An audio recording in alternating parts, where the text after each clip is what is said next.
stereotyping and misjudgment is a global ailment, and young people have it pretty bad.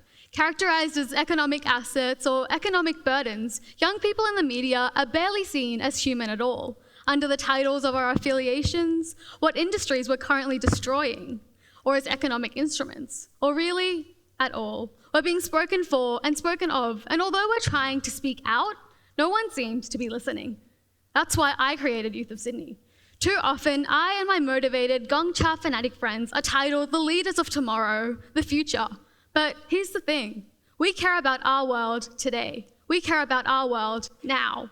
We're socially conscious, politically engaged, environmentally aware, career-minded. And our stories need to be shared. Stop with the leaders of tomorrow sentiment and start seeing young people in the present. When we think of leaders, names are like Obama, Malala Yousafzai, Gandhi, and Tim Cook come to mind. What is palpable about a leader, and certainly these leaders, is their international influence and in advocating for a cause. No matter the cause, what is a leader, after all, without a follower? And in the information age of today, characterized by digital revolution, what greater influence can there be than the global reach of social media? It's a time where young people are almost required to be technologically adept, tech-savvy, amidst the rise of internet activism. Leadership, and certainly digital leadership, is a skill and a merit that young people should be proud of. So you see, our potential isn't a thing to be sparked. We are living in it. Youth of Sydney was founded in this vision, the storytelling element aiding in our purpose, as a Humans of New York-style photojournalism project to showcase youth voice all over the state and looking to expand. This program began as a socio-political one. However, it began to become so much more. It was a place myself and my team learned about vulnerability and strength, difference and unity, and in the most unlikely of ways, how something as technology-driven as photography and social media can manifest itself in such human ways. What drew me into such a project was seeing the passion, the innovation, the knowledge, and the resilience of my fellow youth, my classmates, my friends, and co-workers, all seemingly silent. But Humans of New York and Youth of Sydney can't be the singular device, one of a dozen. And it isn't. Young people make up the largest demographic of social media users at a staggering 94% of 12 to 24-year-old Australians, where they exist in their digital footprints, in usernames, and tweets and captions. You might think that said in a slightly negative tone could be a majorly negative thing. I mean, I'm sure that you nor myself are unfamiliar to the chides of, but you're only 17.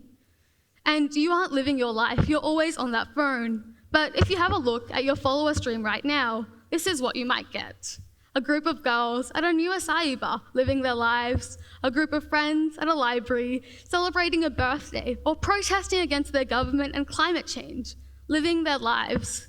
Commentary on the new Love Island release, or the new parliament just voted in. Whatever it is, the holistic development of young people amidst our rapidly changing age cannot be contested. We live in a post-9/11, materially hegemonic and change-driven era. To say that young people aren't capable means turning a blind eye to the fact that we're still standing and we're still speaking. While age is too often a hierarchy where young people unfailingly come last, it is our words, our voices, and our thoughts that are the ultimate equalizer.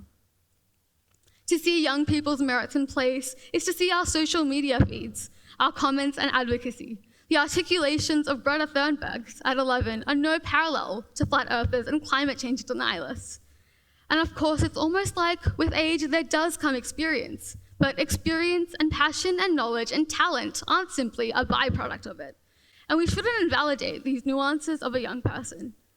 I mean, I'm sure that you and myself have been told, you're only 16 and you're only 17, but just because my 17-year-old thoughts may lack the experiences of a 40-year-old, it doesn't mean that I'm worth any less.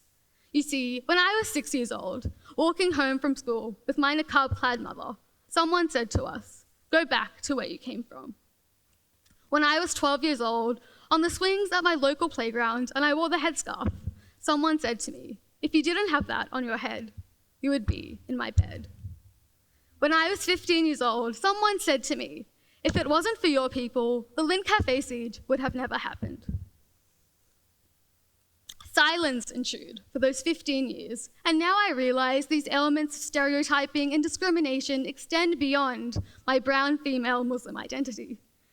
With representation in parliament and television seemingly competing in a contest of how possibly undiverse can we be, I can only hope the way that we use technology today gives voice to the voiceless and addresses the intricate complexities of a young person in an ever-changing world. For me, it did.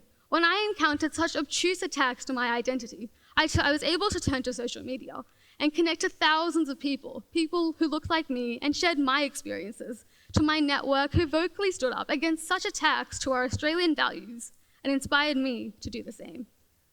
Today, I'm here, and I'm using my social platforms to best empower myself and my voice, and I hope you too. Because yes, I am 17, but I'm not only 17.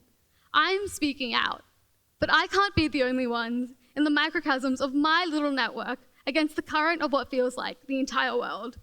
To reclaim our voice as young people in both today and the future, we need to best make the most of our tools and conquer the world around us. With the foundation of, yes, numerous technologically streamed programs like Humans of New York, Youth of Sydney, and even your personal accounts, opportunity is endless. And yes, I do have homework due next week, and exams to sit, and essays to write, and more. But myself and my generation are changing the world. It's a Machiavellian, post-9/11, change-driven era, and we're engaging in meaningful and multifaceted discourse, be it in our high school classrooms, our Twitter threads, our blogs, and so much more. We are truly listening to one another. And my message to you today is, keep on doing just that. Use your platforms wisely. Build connections.